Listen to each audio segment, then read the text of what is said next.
Good morning. सकाळी मी उठल्यानंतर माझ्याबरोबर लगेच विरूला पण उठायचं असते आणि असं सकाळी मग मी पहिला चहा पिऊन घेतला.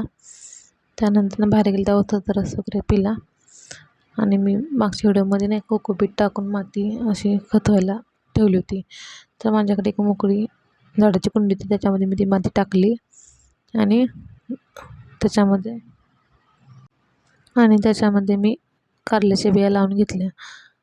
तुम्हाला असंच आवडतं का स्वतः भाज्या लावण्याने उगवणे आणि त्या ऑर्गॅनिक पद्धतीने उगवून खाणे, कारण ते आरोग्यासाठी खूप चांगले असतात.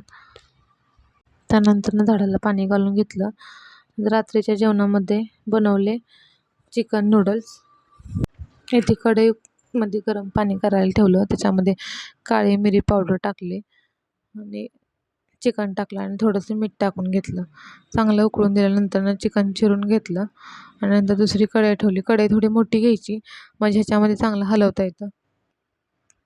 त्यानंतर लसूण आणि अद्रकचे काप टाकले, कांदा टाकला आणि चांगलं परतून घेतलं. चांगलं परतून झाल्यानंतर त्याच्यामध्ये शिमला मिरचीचे तुकडे टाकले. शिमला मिरची पण बारीक पातळ चिरून घ्यायची आणि टाकायची. त्यानंतर बारीक चिरलेला कोबी टाकून घेतला आणि चांगलं हलवून घेतलं. त्यानंतर टोमॅटो टाकलं आणि ते चांगलं परतू दिलं. कसं असते, घरचं असतं खाणं, हायजेनिक पद्धतीने स्वच्छ पद्धतीने बनवलेलं जेवण आणि बाहेरचं बाहेरचं जेवण असतं त्याच्यामध्ये किती स्वच्छता असते ते आपण बघतोच. त्यामुळे मला तर घरीच बनवायला खूप साऱ्या गोष्टी आवडतात आणि घरचंच खायला आवडतं. त्यानंतर सोया सॉस टाकून घेतला आणि स्लो गॅस करून घेतला. त्यानंतर रेड चिली सॉस टाकला, शेजवान चटणी टाकली आणि चांगलं मिक्स करून घेतलं.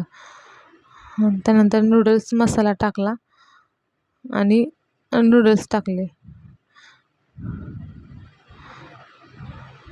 आणि चिकनचे बारीक बारीक केलेले पीस टाकून घेतले आणि चांगलं हलवून घेतलं आणि एकसारखं असं हलवल्यानंतर थोडंसं बारीक कापलेली कांद्याची पात वरनं टाकली आणि अशा प्रकारे झाला आमचा संध्याकाळी जेवणातला मेनू तयार. Chicken fried rice, veg fried rice आणि चिकन नूडल्स. तर कमेंट करून मला नक्की सांगा आणि तुम्ही घरी बनवा, कसं झालं ते मला नक्की सांगा आणि कसा वाटला आजचा ब्लॉग ते कमेंट करून नक्की कळवा. व्हिडिओला लाईक करा, शेअर करा, कमेंट करा. चलो बाय बाय.